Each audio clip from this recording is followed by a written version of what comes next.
dan khususnya guru kita tercinta Ad-Da'ilallah Al-Khalifah Akhina Al-Mahbub Al-Habib Attas Abdullah Ibn Habib Ana Hasan Ibn Ja'far Ibn Umar Ibn Ja'far As-Segaf. Angkat tangannya Allah, panjangkan umurnya, sehat wal afiah, Allah berikan dia kekuatan, amin ya rabbal.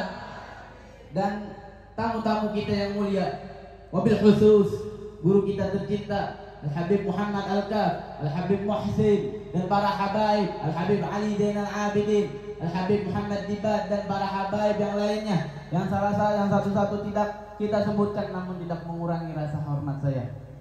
Langsung saja Al-Fakih ingin membacakan yaitu manaqib perjalanan hidup guru kita tercinta, murabbi arwahana wa risadana bi qauli wa fi'lihi wa halihi ad-da'ilallah habibana Hasan ibn Ja'far ibn Umar ibn Ja'far ibn Syekh Ibn Segaf, Ibn Ahmad, Ibn Abdullah, Ibn Alwi, Ibn Abdullah, Ibn Ahmad, Ibn Abdurrahman, Ibn Ahmad, Ibn Abdurrahman, Ibn Alwi, Ibn Ahmad, Ibn Alwi, Ibn Syekh Abdurrahman As-Segaf, Ibn Muhammad Maulad Dawilah, Ibn Ali, Ibn Alwi Al-Ghayyur, Ibn Sayyid Al-Faqih Al-Muqaddam Muhammad, Ibn Ali, Ibn Muhammad Sahib Mirbat, Ibn Ali Ghali Qasam, Ibn Alwi, Ibn Muhammad, Ibn Alwi, Ibn Ubaidillah, Ibn Al-Imam Muhadir Ahmad bin Isa, Ibn Isa Ibn Muhammad Al-Naqib, Ibn Ali Al-Uraydi, Ibn Ja'far As-Sadiq, Ibn Muhammad Al-Baqir, Ibn Ali Zain Al-Abidin, Ibn Imam Husain As-Sabit, Ibn Imam Ali Karamallahu Wajhah, wa Fatimah binti Rasulillah sallallahu alaihi wasallam. Beliau lahir tanggal 20 Februari 1977 di Kramat Empang, Bogor. Dibesarkan dan dididik oleh orang tua beliau serta kakek beliau yaitu Al-Habib Umar Ibn Ja'far As-Segaf, seorang dai yang soleh, zuhud, lagi wara, yang mana beliau adalah adik daripada sahibul silsilah Al-Habib Ali Ibn Ja'far As-Segaf, seorang pendata keturunan para Alawiyin, para habaib di Indonesia, sehingga buku beliau menjadi buku rujukan para habaib di Rabithah Alawiyin. Al-Habib Hasan seperti biasa di siang hari aktivitas beliau seperti aktivitas anak-anak pada umumnya, yaitu belajar di SD, SMP, SMA, malam yang mengaji kepada guru-guru masyaikhnya yang ada di Empang waktu itu, seperti Syekh Utsman Al-Baraja, Syekh Abdullah Basalamah, Syekh Ahmad Bafadol. Beranjak remaja, beliau bersama kakeknya Al-Habib Husain dan Al-Habib Abu Bakar Ibn Al-Imam Al-Qutbul Makin Al-Habib Abdullah bin Muhsin Al-Attas di rumah keramat Habib Keramat Empang Bogor, sering menyambut tamu-tamu yang mulia yang beliau berkhidmat kepada mereka sekaligus mendapatkan doa-doa dari mereka. Adalah tetamu tersebut adalah Al-Habib Abdul Qadir bin Ahmad As-Segaf Jeddah, Al-Habib Muhammad bin Alwi Al-Maliki Al-Hazani Al-Makkah, Al-Habib Hasan bin Abdullah Syatiri Tayyib, dan masih banyak para, yaitu Al-Habib Ahmad bin Ali Bafagi Jogja, Al-Habib Muhammad bin Imam Ali bin Abdurrahman Al-Habsi Kuitang, Al-Habib Abdullah bin Husain Sami Al-Attas, dan Profesor Dr. Ustadzul Imam Al-Hafidh Al-Musdal Dr. Al-Habib Abdullah bin Abdul Qadir bin Ahmad bin Fiqih. Dan masih banyak para alim ulama yang beliau temui di kala mereka ingin berziarah ke makam kakek beliau Al-Habib, dikarenakan Habib Abdullah bin Muhsin Al-Attas, dikarenakan doa-doa dari para alim ulama tersebut, akhirnya beliau dibawa kakeknya untuk meneruskan perjalanan belajar pesantren Darul Hadis Al-Fiqhiyah Malang. Sebagai pengasuh yang mulia yaitu Al-Imam Ustadzul Imam Al-Hafidh Al-Musnad Al-Qudud Al-Habib Abdullah bin Abdul Qadir bin Ahmad bin Fiqih. Selama beberapa tahun beliau belajar, berkhidmah, mengambil berkah dari gurunya. Setelah wafat gurunya, beliau meneruskan kepada beberapa guru yang tamu, yang salah satunya Syekh Abdullah Abdul, murid daripada Al-Habib Idrus bin Salim Al-Jufri, pendiri Ponpes Darul Tauhid di Malang selama 3 tahun. sekaligus meneruskan pendidikan kuliah di IAIN Sunan Ampel Malang.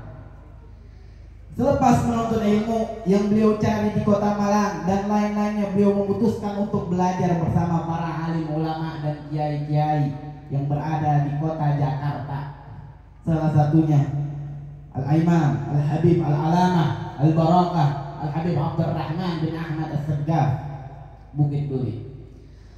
Dengan semangat dakwah yang dimiliki beliau, membuka majelis zikir ratib dan maulid pada tahun 1996 di daerah Keramat Empang Bogor, Rumpung Pondok Bambu hingga pasar lainnya Jakarta Utara, juga Banten dan wilayah sekitar Jawa Barat.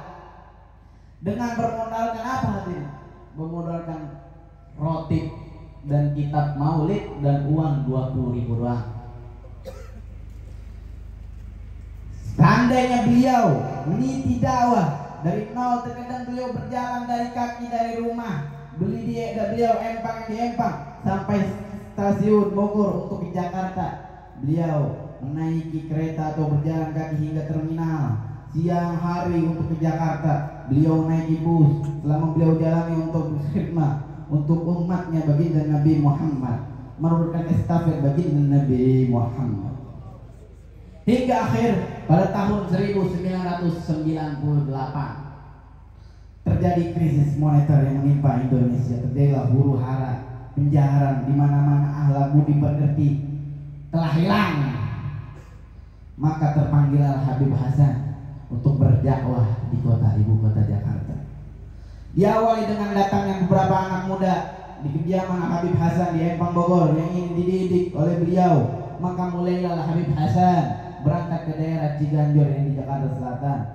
Beliau menghabiskan waktu mudanya dengan berdakwah dengan cara beliau terapkan secara hati, door to door, hingga beliau rela menginap di rumah orang demi merasapnya dakwah kepada seluruh kalangan masyarakat, dari anak kecil, remaja, dewasa maupun orang tua. Beliau memilih waktu hari mengajar bukan di malam Jumat doang yang lazimnya orang biasa mengaji, tapi di malam Minggu, karena malam tersebut adalah malam anak muda berhura-hura sana.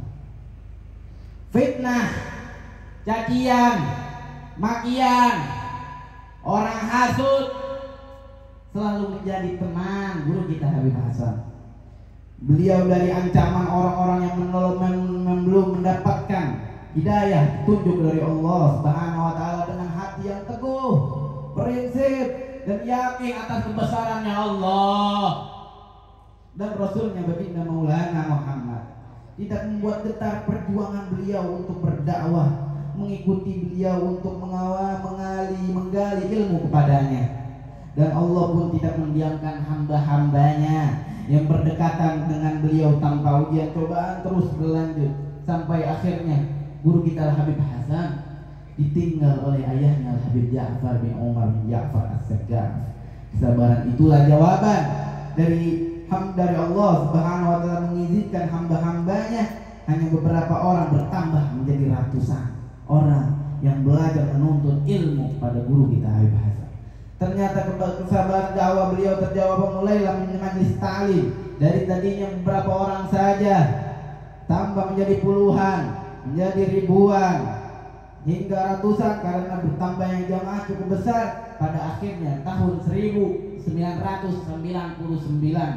Masehi, atas saran sesepuh setempat yang memindahkan majelis ta'lim ke Kampung Gandang. Ketika salah dilaksanakan hadir sekitar orang ratusan, selanjutnya jalan lebar seperti diterbukanya dengan sendirinya.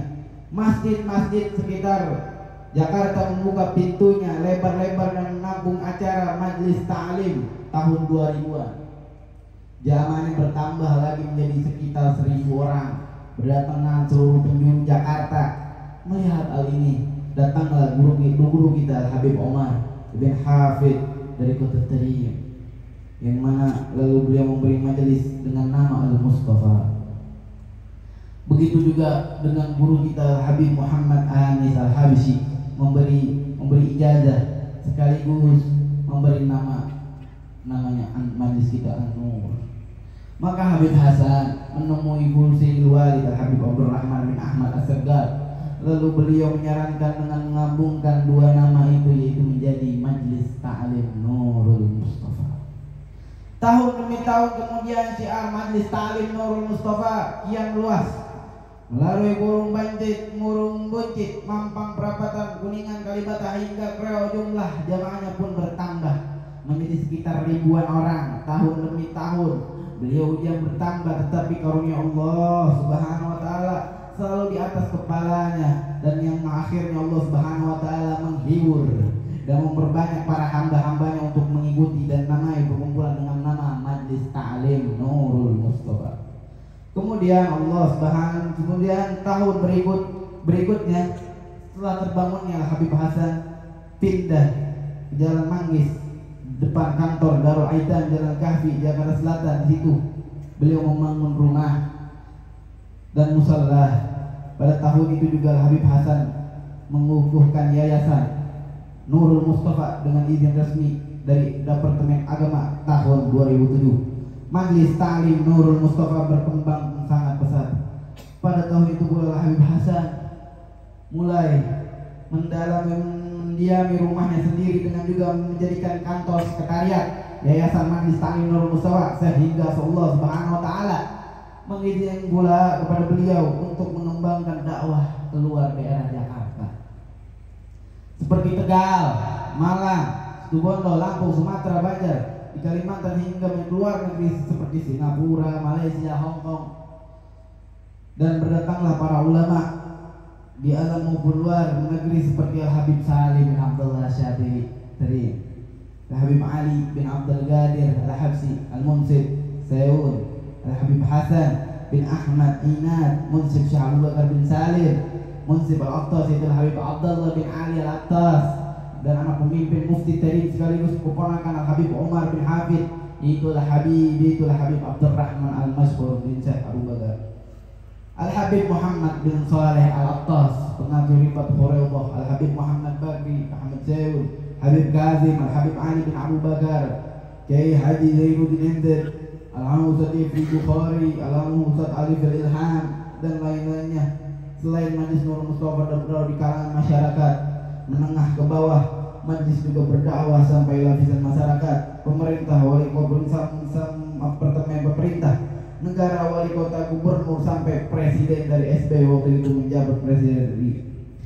Kegiatan Majlis Ta'lim Nurul Mustafa berjalan setiap malamnya dari hari Senin sampai Minggu, dibantu oleh para habaib dan guru-guru seluruh wilayah Jabodetabek, yang mana bukan cuma Habib Hasan saja yang mengajar, tapi beliau mengajak saudara-saudara beliau, Al-Habib Mustafa bin Ja'far As-Segaf, Al-Habib Abdullah bin Ja'far As-Segaf, Al-Habib Ghasir bin Ja'far As-Segaf, ikut berdakwah tidak berasa secara istiqomah, tekah berjalan sampai 28 tahun lamanya berkibar di kota Jakarta dan sekitarnya, bahkan menjadi sebab motivasi munculnya majlis-majlis ta'lim lainnya berdakwah di Jakarta. Dan tidak bisa dipungkiri titik sedikit juga dari anak muda yang menjadi harus terhadap ilmu agama, hingga pada akhirnya mereka bisa meneruskan pendidik ilmu agama di berbagai pesantren yang di Jawa, di kuliah maupun yang di lainnya. Dan masih banyak lagi manfaat yang bisa kita rasakan. Ini semua bisa tercipta karena sungguh-sungguhnya guru kita, usaha keras guru kita menjalankan, guru kita Habib Hasan bin Ja'far As-Segaf selama bertahun-tahun untuk memuliakan Allah Subhanahu wa taala dan memuliakan baginda Nabi Muhammad. Karena apa? Karena Allah Subhanahu wa taala sudah berjanji, walladzina jahadu fina lanahdiyannahum subulana, dan orang-orang yang berjuang di jalan kami untuk mencari keridhaan Allah Subhanahu wa taala, kami akan tunjukkan kepada pada orang-orang yang jalan-jalan untuk sampai ke kami. Juga selain sahabat, sehingga beliau begitu sabar dan menghadapi fitnah, cobaan dalam berdakwah, menjamu tamu-tamunya, menasihati murid-muridnya, dan istiqomah dalam ibadah, berziarah, terutama menghadiri majlis ini beliau jalankan sampai beliau sebelum wafatnya. Dari mulai ibadah umrah, berziarah ke makam baginda Maulana Muhammad, lalu dilanjutkan dengan ziarah ke makam para aulia yang berada di kota Hadramaut dan Mesir, dan sampai ke Singapura, Johor, Malaysia dan sekitarnya. Semuanya tidak mengurangi keistiqomahan beliau.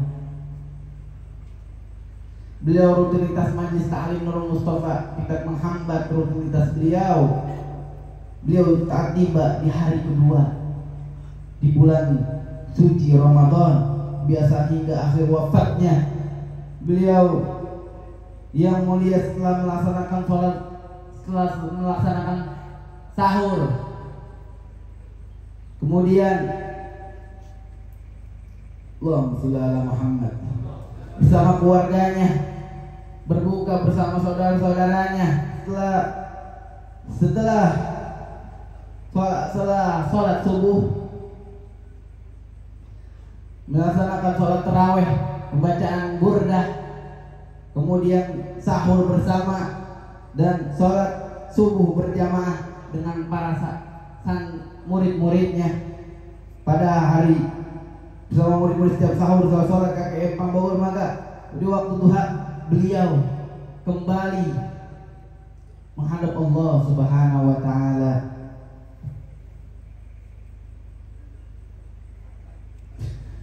Beliau wafat di tanggal 13 Maret 2024, tepatnya di hari Rabu, tanggal kedua bulan Ramadan 1945 Hijriah. 1445 Hijriah. Para pelayat kita habis-habisnya berdatangan sampai disolatkan jenazah beliau di waktu zuhur dan dikuburkan di bawah kaki pusara ibunda yang tercinta, menandakan tempat beliau di surga sebagaimana sabdanya baginda Nabi Muhammad, qala Rasulullah sallallahu alaihi wasallam, al-jannatu tahta aqdamil ummahat. Surga di bawah telah kaki ibu. Hadirin, semoga kita para pecintanya yang sudah hadir di 40 malam guru kita tercinta Al-Habib Hasan Ibn Ja'far Ibn Umar Ibn Ja'far As-Saqqaf, pada hari ini, pada malam ini hanya berkumpul beliau pada malam hari ini. Kita kumpul di sini bukan di sini doang hadirin, tapi insya Allah kita berkumpul bersama beliau, bersama kakek-kakek beliau, bersama datuknya jadinya Maulana Muhammad di alam barzah nanti. Semoga kita hujanan-hujanan ini itu tidak mengurangi istiqomahan kita. Semoga setetes-tetes hujan ini semua akan meleburkan dosa-dosa kita. Semoga yang hadir di sini Allah ampuni dosa-dosanya. Berkat apa? Berkat kita hadir istiqomah 40 malam hari guru kita tercinta Ad-Dailul Habib Hasan Ibn Ja'far As-Saqqaf. Doakan saya Al-Bakil Ali Hasan Ja'far As-Saqqaf dan saya punya akhi Abdullah bin Hasan Ja'far As-Saqqaf untuk selalu meneruskan perjuangan Al-Habib Hasan Ja'far As-Saqqaf, dan meminta doa pada antum untuk ami saya Habib Abdullah bin Ja'far As-Saqqaf, Al-Habib Qasim bin Ja'far As-Saqqaf. Semoga Allah panjangkan umurnya, sehat wal afiat, karena beliau yang menggantikan ayah saya. Wahadami Allah bi barakatihim, wahdina husna bi hurmatihim, wa amitna fi tariqatihim, wa mu'afati minal fitani, wa sallallahu alaihi wa sallam, walhamdulillahi rabbil alamin.